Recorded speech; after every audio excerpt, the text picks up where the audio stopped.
Hello guys! For today's video ay gagawa tayo ng isang donut recipe na pwedeng pang negosyo at masarap ding merienda ng buong pamilya. Ang recipe na to ay siya rin ginagamit ko sa aking donut business at talaga namang mabentang mabenta at gustong gusto ng aking mga customers. Bukod kasi sa masarap ay malambot pa hanggang sa kinabukasan. Kaya ano pang hinihintay natin? Let's go!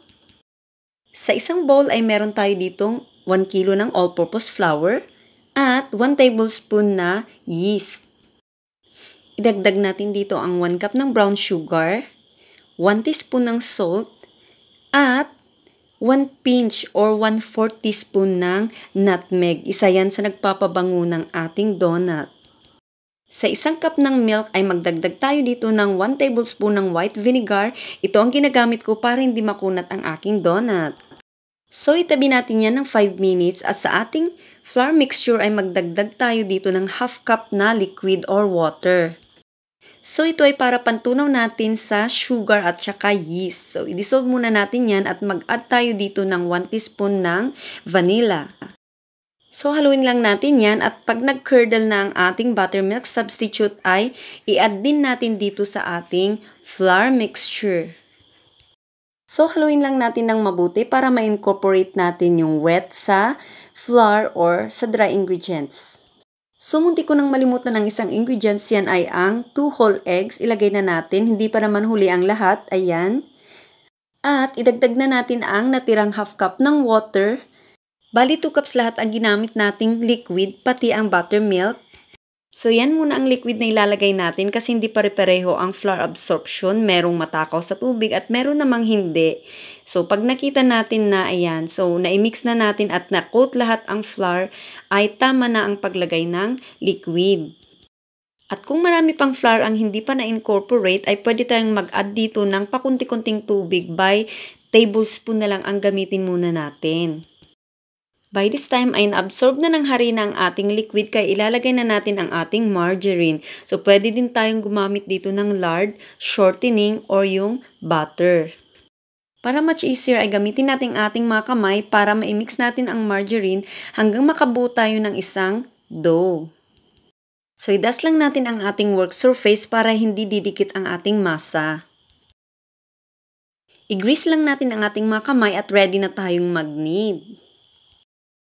Make sure na nakapaghugas na tayo ng mabuti ng ating mga kamay bago nating masahin ang ating dough. So, ayan. So, i-dust muna natin ang ating dough at simulan na natin ang pagmamasa. I-knead natin ang dough gamit ang stretch and fold method. So, ayan. So, i-stretch natin ang dough palayo sa atin at i-fold natin. Stretch na naman natin. Ayan. So, paulit-ulit lang yan hanggang sa mapakinis natin ang ating dough. Parati nating i-grease ang ating mga kamay at mag-dust ng flour sa ating dough para mapabilis ang ating pagmamasa. Sa ating pagmamasa ay mas mabuti na meron tayong bench scraper para mabuo natin kaagad yung mga na-scatter nating mga dough. Sa pagmamasa ay kailangan natin ang tiyaga para sa ganun, ma-develop natin ang gluten strand. Ayan. So, ito ang nagbibigay ng magandang quality at volume ng ating bread. Kung meron naman kayong mixer or stand mixer ay gamitin nyo na guys, kesa magpakapagod ng ganito. Ayan, so for demonstration purposes only, kaya ko pinapakita na pwede nating masahin ang ating tinapay gamit ang ating mga kamay. Sa dough mixer ay mapapadali natin ang trabaho at makakasave tayo ng oras. Mas marami pa tayong magagawa dito guys.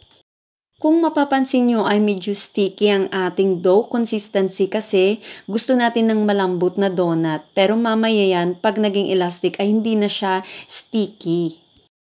So, okay lang na gumamit tayo dito ng flour basta hindi masyadong madami kasi hindi na maganda ang magiging resulta. So, bali, 1/2 cup lahat ang ginamit ko dito.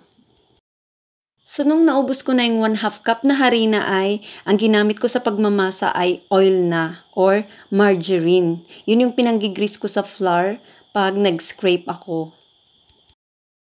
So, hayan, after makipagrambulan sa dough, ay napakinis ko na rin siya. Ayan, nagiging smooth na yung texture ng ating dough. Hindi na siya naninikit sa mesa. At manageable na siyang hawakan. Ayan. So, ayan na. So, ready na tayo guys. So, para makasiguro tayo ay test muna natin ang ating dough gamit ang window pane test. Kumuha lang tayo ng kunting dough, stretch natin yan ng dahan-dahan hanggang sa ating mapanipis at hindi kaagad napupunit. Ayan, nakikita natin ang ating kamay sa kabila. Ayan, so, ready na tayo sa next step. I-grease natin ang ating dough at ating paglalagyan. At takpan lang natin yan, i-leave natin ng 1 hour para mag-ferment. Pagkatapos ng 1 oras, pag nagdubli na ang size ay pwede na natin itong gamitin. Pero pag hindi pa nagdubli ang size ay dagdagan pa ang oras ng pag-ferment. Gamit ang ating mga kamay ay flatten natin ang dough para maalis ang excess gas. So, ikat natin siya ng pahaba at pormahin para mapadali natin ang pag-cut into pieces. So, ikat natin siya into pieces ayon sa gusto nating size ng ating mga donut. So, medyo malalaki ang paggawa namin ng aming mga donut, at least 45 to 50 grams each.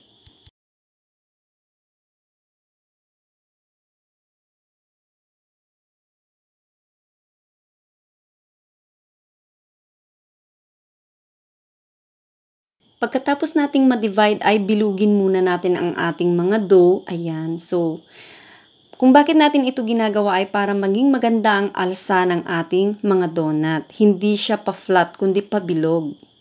Habang ginagawa natin ang iba ay balutin natin ng plastic or malinis na tela ang mga dough para hindi mag-dry or magkaroon ng crocodile skin. Kunin lang natin ang mga rough edges ng mga dough, i-crumple natin pailalim sa ating mga kamay at yung makinis nasa top part, yung rough naman ay nasa ilalim at bilugin natin siya gamit ang ating mga kamay. Pagkatapos mabilog ay ipinch din natin yung ilalim para talagang maging makinis ang ating mga donut. Tips ko lang sa mga beginners na hindi pa masyadong mabilis gumawa, kunin ninyo ang dough na hindi nyo pa ginagawa, i-wrap nyo ng plastic at ilagay muna sa ref para mag-slow down yung rising.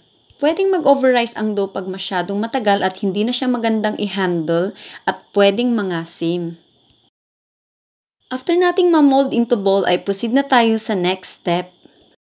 So, importante ito guys, kung ano yung first na binilog natin ay yun din ang una nating imo-mold this time. By that time ay nakapag-rest na siya at pag i-workout natin ay hindi na siya lumalaban o nagiging flexible na siya.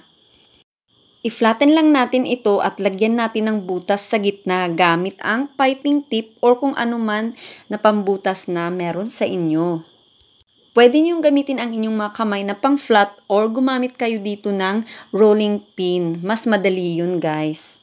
I-arrange lang natin lahat ang ating mga natapos sa pan at pagpahingahin natin ng at least 30 to 1 hour in maximum. Basta nagdubli na ang size guys, pwede na natin siyang iprito. Huwag nating masyadong palubuin kasi hindi na maganda ang magiging resulta.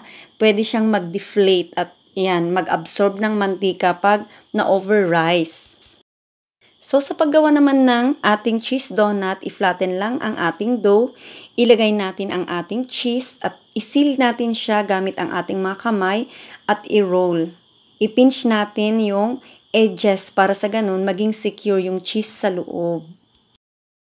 So, same process lang sa mga natira hanggang sa matapos nating lahat. So, ang kagandahan dito sa ating donut recipe ay hindi lang iisa ang magawa. Ito ay multi-purpose. Pwede yung filled donut, pwede ang cheese donut or long john, at ring donut. So, 'di ba? Mas marami ang ating magagawa sa recipe ito. So, rest din natin ang ating cheese donut. Kagaya lang din ng pag-rest natin sa ating ring donut ng at least 45 to 1 hour. Sa isang pan ay kakailanganin natin dito ang 1 to 1.5 kilo ng vegetable oil na pagpiprituhan natin ng ating mga donut. I-test muna natin ang ating oil before na ilagay natin ang donut gamit ang toothpick or bamboo skewer. Pag nagbubbles sa gilid ng mild lang, ayun, pwede na siya. Dapat mild lang ang bubbles pag drinap natin ang donut kasi pag masyadong nagre-react ay masyado nang mainit ang mantika at hindi ito maganda. Napaka-importante guys ng right temperature sa quality ng ating mga donut kasi pag mababa ang temperature ay mag-absorb siya ng oil at hindi maganda ang magiging resulta sa ating mga donut. Magiging heavy na siya at hindi na siya fluffy. At kung masyado namang mainit ang ating mantika ay masusunog kaagad ang ating mga donut. O diba hindi natin yun gusto. Hanguin natin pagkatapos maluto ang ating mga donut o 'di ba may ring sa gitna. Ibig sabihin niyan ay maganda ang pagkakaproseso at maganda ang pagpapaalsa natin sa ating mga donut. So tapos na tayo guys at may tip ako sa inyo pag ibebenta natin ang ating mga donut para hindi tayo mapahiya sa ating mga customers. Gumamit kayo ng non-melt na donut sugar kagaya lang din ng ginagamit ng Dunkin Donuts or Mr. Donuts sa kanilang mga products na hindi kaagad nalulusaw. Medyo pricey nga lang kaya gamitin nyo ito sa mga special orders ninyo or mga quality ng mga donuts na gagawin ninyo. Paki-check na lang sa description box yung additional na details tungkol dito sa donut sugar. Kung kakainin lang naman sa bahay, gumamit lang ng powdered sugar at milk. Masarap din naman kaya lang hindi magandang pangbenta kasi nalulusaw kaagad. Sana matry nyo ang recipe ito at siguradong hindi ninyo ito pagsisisihan. Please like and subscribe to my channel. Until next time, bye-bye!